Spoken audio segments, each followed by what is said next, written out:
Salut, c'est Trado, content de vous retrouver pour la mise à jour de l'indice parisien. Alors on va commencer par le bilan du jour. Alors j'expliquais hier là dans la rubrique à quoi s'attendre pour la suite que pour l'instant il n'y avait aucune raison de penser que l'on ait fait les plus bas. On devrait donc ne serait-ce que temporairement descendre encore. Un rebond technique est toujours possible, surtout avec une petite annonce des Chinois, mais ce serait pour redescendre juste après. Et cela étant, on s'approche d'une zone de support importante. Et quand on regarde ce qui s'est passé, bon, on est dans les clous. On a fait un plus bas, très temporaire, hein.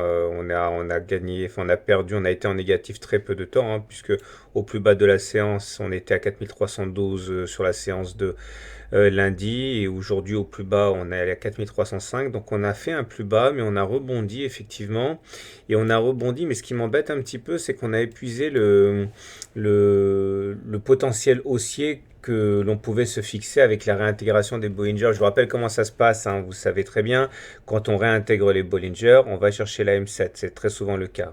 Hein. Regardez encore un exemple ici, c'est pas toujours le cas mais c'est souvent le cas, voilà. On sort des Bollinger, on réintègre les Bollinger, on va chercher la M7. Pareil ici, on sort des Bollinger, on réintègre les Bollinger, pouf, on va chercher la M7. C'est quasiment toujours ce qui se passe. On sort des Bollinger, on réintègre les Bollinger, on va chercher la M7. Et là, malheureusement, ça s'est fait en une séance, quoi. Hein. On a réintégré et on est allé chercher la M7 d'un coup, ce qui veut dire que on est à nouveau un petit peu perdu, puisque eh bien, le rebond technique a eu lieu, il se peut tout à fait qu'il soit déjà enterré. Alors quand on regarde également de manière un petit peu plus globale le graphe, on voit que tout ce qui s'est passé aujourd'hui peut s'apparenter à un simple pullback. Vous voyez, cette résistance-là, oblique. En fait, elle était support, elle a bloqué les cours, puis une fois qu'on l'a eu cassée, elle a changé de polarité, elle est devenue résistante. C'est comme ça que ça se passe. Et vous voyez, on a essayé de repasser au-dessus. Là, on a échoué, et encore aujourd'hui, on a échoué.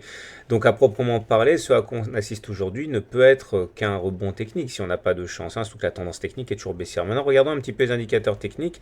C'est intéressant parce que, bon, c'est méga baissier. Hein, le stochastique est dans sa zone de survente, c'est la zone où on est baissier. Bon, vous pouvez acheter, mais vous avez plus de chances de vous prendre une porte de saloon qu'autre chose. Pareil, le MACD sous son signal, c'est baissier. Le momentum est négatif, c'est baissier. Le CCI est toujours en dessous de moins 100, c'est baissier. Bon, les volumes, rien de significatif. Par contre, c'est intéressant, le RSI vient de repasser au-dessus de la ligne de survente. C'est-à-dire qu'on n'est plus en survente.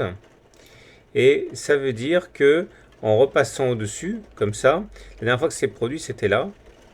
Et on a eu une petite accalmie. Alors ça veut dire que globalement, pourquoi pas envisager d'aller plus loin, parce que c'est ce qui s'est passé là aussi. Regardez, quand on sort de la zone de survente, ici, eh bien on a généralement un petit peu d'accalmie. Alors même si on est au contact d'une résistance, eh bien peut-être bien qu'on aurait demain une nouvelle attaque de la M7, hein, et malgré la hausse de 1,5%, c'est pas impossible. Alors pour ça, je vous invite à regarder maintenant, je vais le faire systématiquement parce que c'est intéressant. Une petite analyse multi-marché en daily.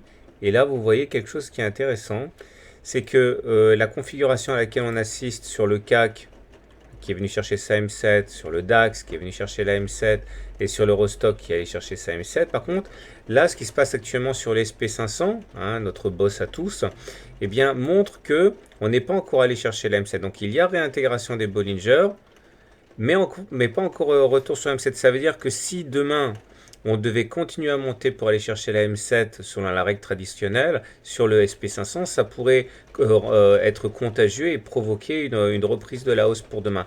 Bien sûr, condition c'est de terminer au-dessus dans les Bollinger et pas terminer en dessous, quoi. Hein.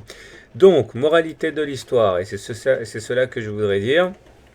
Euh, à titre personnel, je crois que demain, on va retenter notre chance. On va essayer de repasser au-dessus de la M7. C'est mon scénario privilégié. Mais en tout état de cause, je le dirai jamais suffisamment. On est toujours en tendance baissière. On est en rebond technique. Vous voyez bien, hein, c'est baissier de tous les côtés. La question, c'est de savoir si le rebond technique va pouvoir se muer en inversion de tendance. Pour l'instant, on n'y est pas du tout. Et bon, c'est important à dire. Hein. Voilà, je vous souhaite une bonne soirée, je vous souhaite de bons trades et je vous dis à demain pour la mise à jour.